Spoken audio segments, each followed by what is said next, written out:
Selamat pagi anak terkasih. Pagi anak Tuhan luar biasa. Baik, terima kasih. Hari ini kita akan melanjutkan pelajaran kita ya. Belajar di rumah masing-masing melalui video ini.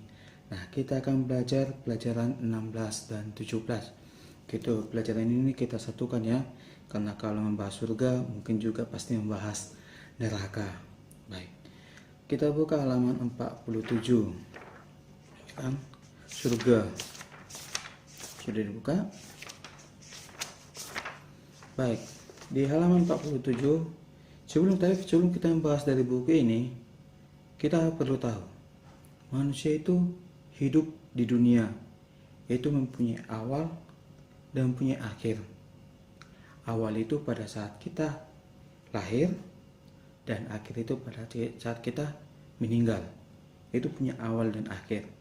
Tetapi di kehidupan kedua, kita punya awal tapi tidak punya akhir. Ingat itu. Kehidupan kedua, kita punya awal tapi tidak punya akhir. Nah, tetapi kita punya dua pilihan dalam kehidupan kedua ini. Pilihan pertama adalah surga, pilihan kedua adalah neraka. Tapi pilihan ini belum dikatakan pilihan, kita sendiri yang menentukan selama kita hidup di dunia ini untuk menentukan pilihan hidup kedua. Nah, bila hidup kita di dunia ini baik, maka pilihan kita pastilah surga.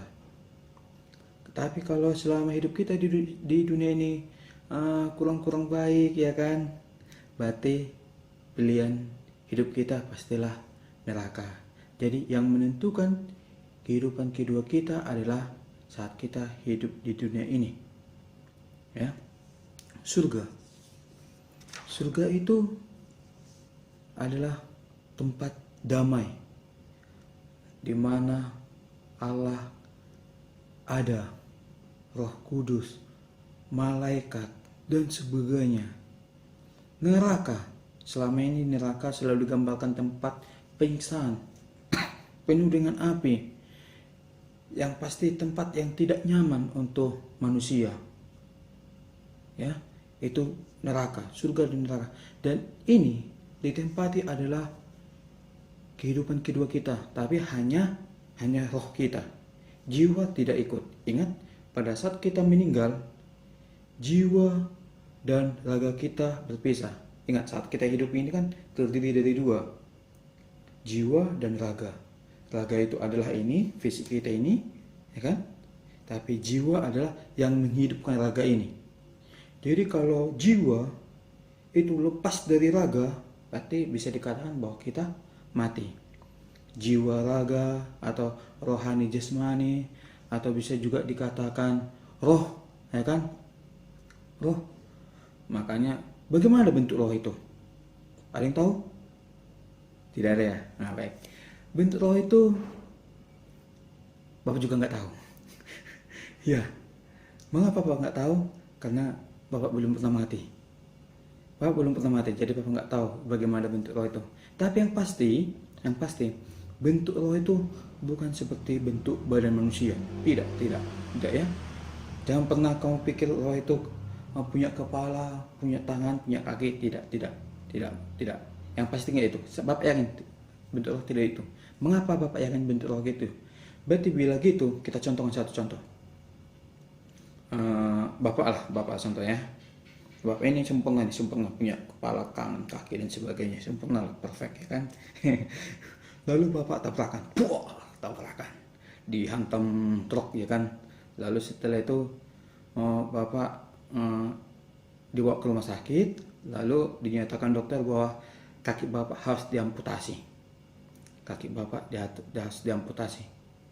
Jangan kaki deng. Tangan aja kita berarti tangan harus diamputasi. Nah, berarti kalau kita mengatakan bentuk roh itu seperti bentuk badan kita, nah jadi pada saat tangan Bapak diamputasi, berarti roh tangan Bapak mati duluan. Berarti saat itu Bapak ini orang baik, berarti roh Bapak udah pergi dulu. Aku duluan ya ke surga ya, kata roh tangan Bapak lah. Gak mungkin kan? Nah, gak mungkin. Atau contohnya Bapak orang jahat, berarti roh Bapak masuk neraka. Lalu tiba setelah Bapak kecelakaan, Setelah Bapak kecelakaan itu Bapak bertobat. Setelah Bapak bertobat, lalu Bapak meninggal, akhirnya masuk surga. Masuk surga kan?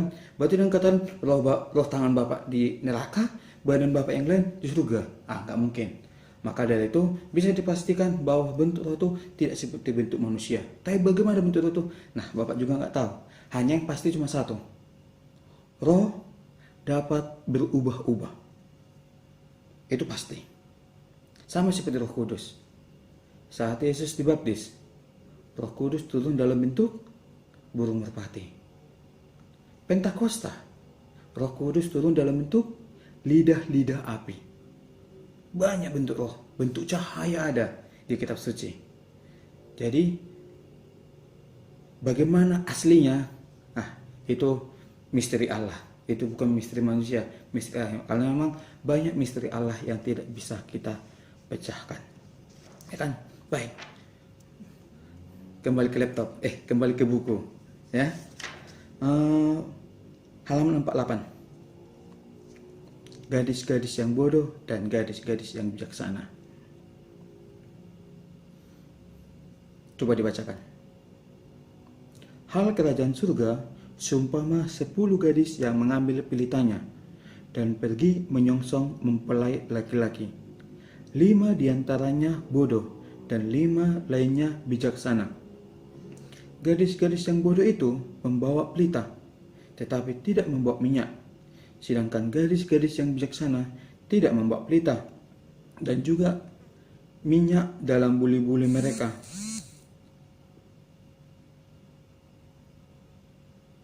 Tetapi karena lama mempelai itu tidak datang juga, mengantuklah mereka semua lalu tidur. Waktu tengah malam terdengar suara orang berseru, "Mempelai datang, sambutlah dan songsonglah dia." Gadis-gadis itu pun bangun, semuanya lalu membereskan pelita mereka. Gadis-gadis yang bodoh berkata kepada gadis-gadis yang bijaksana, "Berikanlah kepada kami sedikit dari minyakmu itu, sebab pelita kami hampir padam." Tetapi jawab gadis-gadis bijaksana itu, "Tidak, nanti tidak cukup untuk kami dan untuk kamu. Lebih baik kamu pergi kepada penjual minyak dan membiliknya." Akan tetapi, waktu mereka sedang pergi untuk membilik minyak, datanglah mempelai itu dan mereka yang telah siap masuk bersama-sama dengan dia ke ruang perjamuan kawin. Lalu pintu ditutup. Kemudian datang juga gadis yang lain itu dan berkata, "Tuan, Tuan, bukakanlah kami pintu." Tetapi ia menjawab, "Aku berkata kepadamu, sesungguhnya aku tidak mengenal kamu.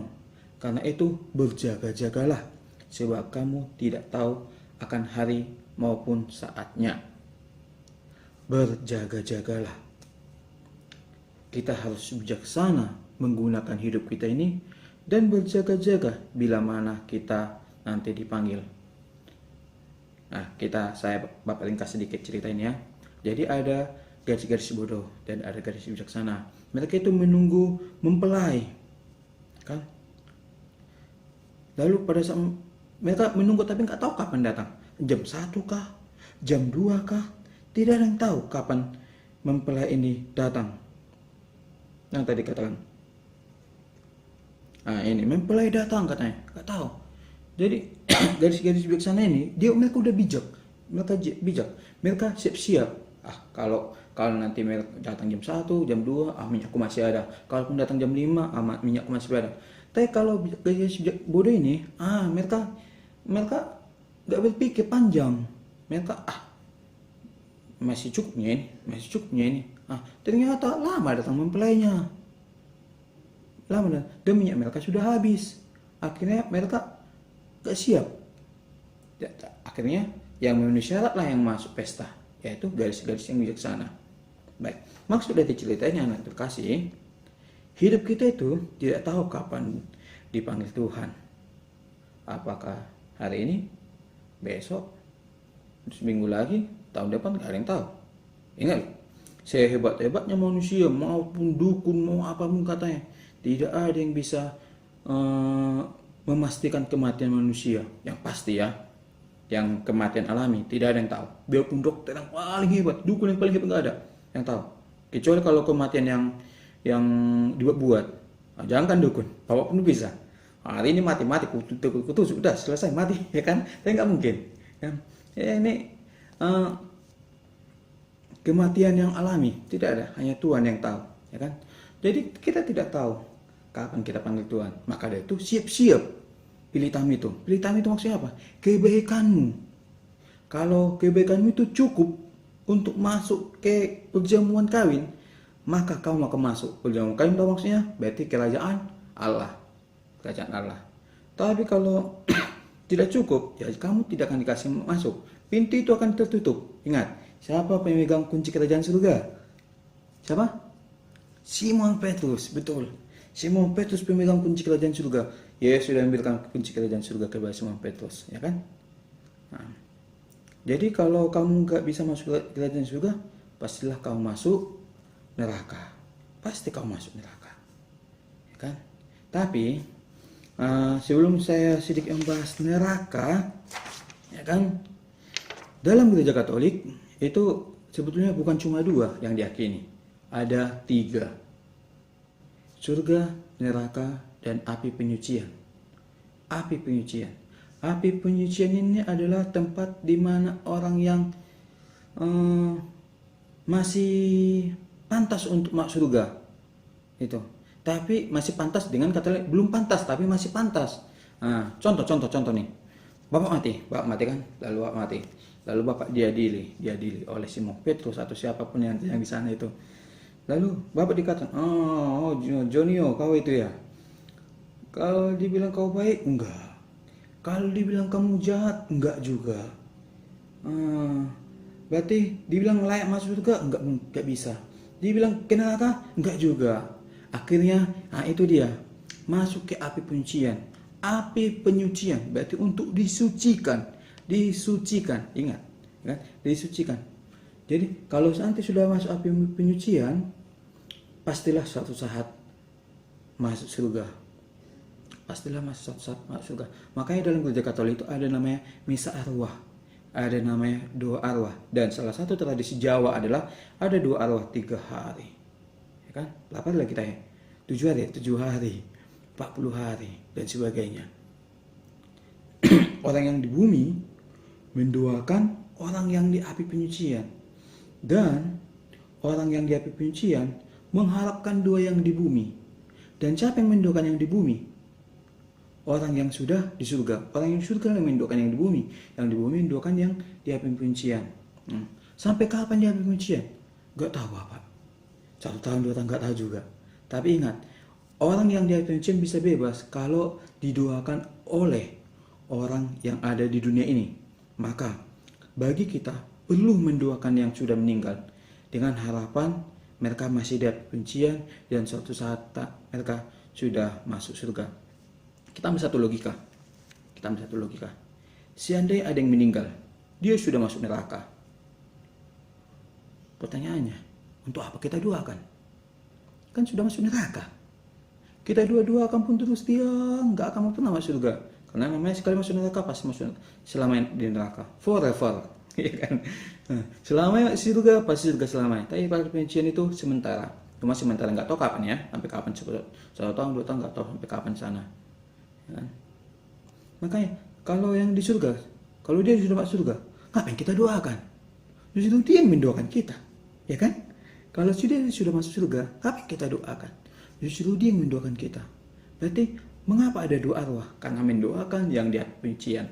Hanya memang karena kita sebagai manusia yang fana, kita tidak tahu apakah orang itu masuk surga, api penyucian atau neraka. Kita hanya berharap seandainya dia masih di api penyucian, berarti kita perlu mendoakan. Dan seandainya dia masuk surga, puji Tuhan, berarti dia mendoakan kita, ya kan? Ya, itu. Maka dari itu, untuk materi surga, nanti anak-anak semua tolong dicatat penjelasan halaman 49 sampai habis ya, sampai ini yang ada tulisnya setiap orang, ya. Itu dicatat nanti bagian itu. Ingat, buat judulnya surga. Oke. Ya, lalu catatan berikutnya halaman 51 untuk diingat. catat juga semua itu ya, untuk diingat. Baik, anak semua, kita masuk materi neraka. Untuk materi neraka akan di video berikutnya. Oke, check it out.